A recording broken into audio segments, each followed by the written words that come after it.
जो प्रमा प्रमाण का विषय नहीं है, अर्थात जो अंतःकरण और इंद्रियों का विषय नहीं है, उसको अप्रमेय कहते हैं। जिसमें अंतःकरण और इंद्रियां प्रमाण नहीं होती, उसमें शास्त्र और संत महापुरुष ही प्रमाण होते हैं। शास्त्र और संत महापुरुष उन्हीं के लिए प्रमाण होते हैं जो श्रद्धालु होते हैं। जिस शास्त्र और संत में श्रद्धा होती है, वो उसी शास्त्र और संत के वचनों को मानता है। इसीलिए ये तत्व जो है केवल श्रद्धा का विषय है, प्रमाण का विषय नहीं है। भगवान ने गीता में जगह जगह शरीरी को भी अव्यय कहा है और अपने को भी अव्यय कहा है।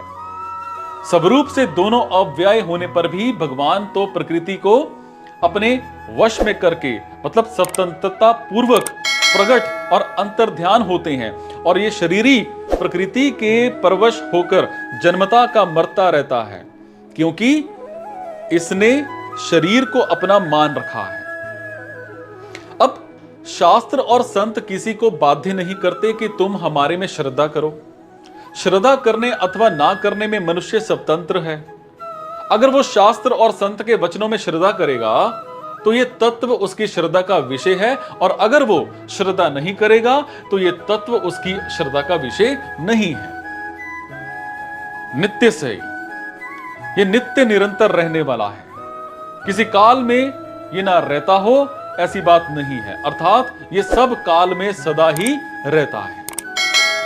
इस अविनाशी, अप्रमेय और नित्य शरीरी के संपूर्ण संसार में जितने भी शरीर हैं वो सभी अंत वाले कहे गए हैं।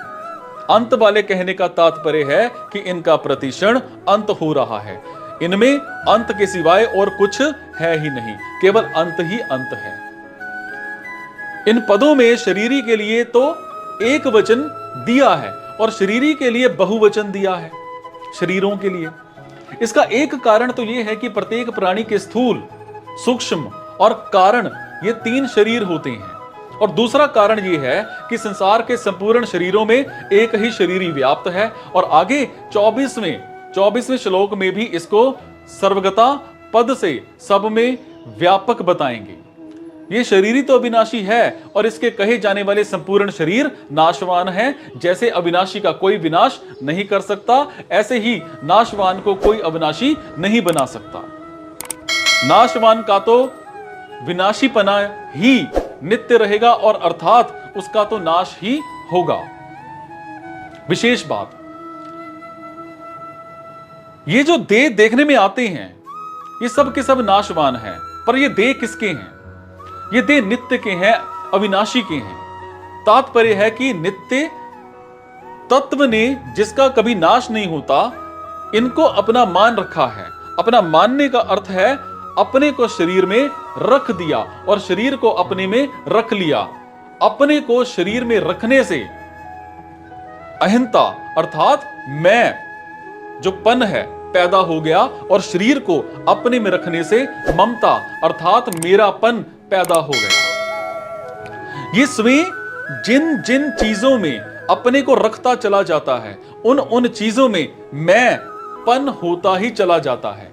जैसे अपने को धन में रख दिया तो मैं धनी हूं, अपने को राज्य में रख दिया तो मैं राजा हूं, अपने को विद्या में रख दिया तो मैं विद्वान हूं, अपने को बुद्धि में रख दिया तो मैं बुद्धिमान हूं, अपने को सिद्धियों में रख दिया तो मैं सिद्ध हूं, अपने को शरीर में रख दिया तो मैं शरीर हूं, आदि आदि। इसमें जिन जिन चीजों को अपने में रखता चला जाता है, उन उन चीजों में मेरापन होता ही चला जाता है। जैसे कुटुंब को अपने में रख लिया तो कुटुंब मेरा है, धन को अपने में रख लिया तो धन मेरा है, बुद्धि को अपने में रख लिया तो बुद्धि मेरी है, शरीर को अपने में रख लिया तो शरीर मेरा है।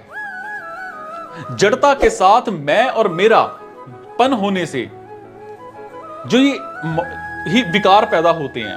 तात्पर्य है कि शरीर और मैं स्वयं दोनों अलग अलग हैं। इस विवेक को महत्व न देने से ही मात्र विकार पैदा होते हैं, परंतु जो इस विवेक को आदर देते हैं, महत्व देते हैं, वो पंडित होते हैं। और ऐसे पंडित लोग कभी शोक नहीं करते, क्योंकि सत्य सत्य ही है और असत्य असत्य ही है, इसका उनको ठीक अनुभव हो जाता है।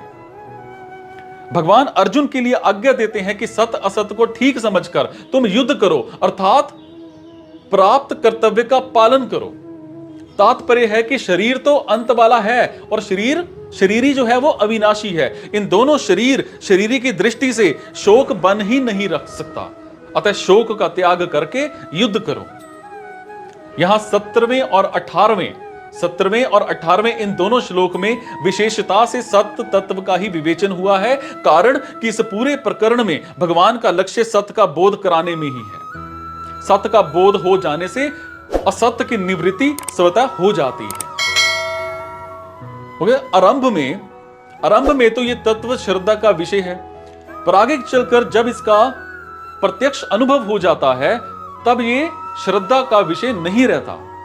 और यहां तस्मात् पद युक्ति समझने में आया है, अर्थात युक्ति समझने में आ गई तो अब युद्ध करो। इसी तरह से गीता में तस्मात् पद का प्रयोग प्राय प्रकरण की समाप्ति पर अथवा युक्ति की समाप्ति पर किया गया है। जैसे दूसरे अध्याय के तीसरे अध्याय के 19वें, 18वें अध्याय के 7वें और 27वें आदि श्लोक में तस्मात् पद प्रकरण की समाप्ति के लिए आया है, और दूसरे अध्याय के 25वें, 27वें, 37वें, 48वें और 11वें अध्याय के 33वें आदि श्लोकों में तस्मात् पद युक्ति की समाप्ति के लिए आया है। फिर किसी प्रकार का किंचिन मात्र भी संदेह नहीं रहता। इस प्रकार सत्य का अनुभव करके निसंदिग्ध होकर कर्तव्य का पालन करना चाहिए। इस विवेचन से यह बात सिद्ध होती है कि सांख्य योग एक कर्म योग में किसी विशेष वर्ण और आश्रम की आवश्यकता नहीं है। अपने कल्याण के लिए चाहे सांख्य योग का अनुष्ठान करें, चाहे कर्म योग का अनुष्ठान करें, इसमें मनुष्य की पूर्ण स्वतंत्रता है। परंतु व्यवहारिक काम करने में वर्ण और आश्रम के अनुसार शास्त्रीय विधान की परम आवश्यकता है।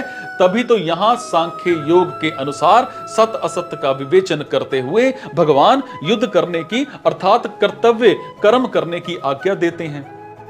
आगे 13वें अध्याय में जहां ज्ञान के साधनों का वर्णन किया गया है, वहां भी यह कहकर पुत्र स्त्री घर आदि की आसक्ति का निषेध किया गया है। अगर सन्यासी ही सांख्य योग के अधिकारी होते तो पुत्र स्त्री घर आदि में आसक्ति रहित होने के लिए कहने की आवश्यकता ही नहीं थी, क्योंकि सन्यासी के पुत्र स्त्री आदि होते ही नहीं। इस तरह से गीता पर विचार करने से सांख्य योग एवं कर्म योग दोनों परमात्म प्राप्ति के स्वतंत्र साधन सिद्ध हो जाते हैं। ये किसी वर्ण और आश्रम पर किंचिन मात्र भी अवलंबित नहीं है। भगवान ने अपने उपदेश के आरंभ में गतासून मतलब मृत और अगतासून मतलब जीवित दोनों प्राणियों को अशोच्य बताया। फिर 12वें 13वें श्लोकों में गतासून को अशोच्य बताने के लिए सत्य मतलब नित्य का वर्णन किया, और 14वें 15वें श्लोकों में अगतासून को अशोच्य बताने के लिए असत्य अनित्य का वर्णन किया। फिर सत्य और असत्य दोनों का वर्णन 16वें श्लोक में किया। इसके बाद सत्य के भाव और असत्य के अभाव का विवेचन मुख्य रूप से 17वें 18वें श्लोकों में करके एक प्रकरण पूरा करते हैं।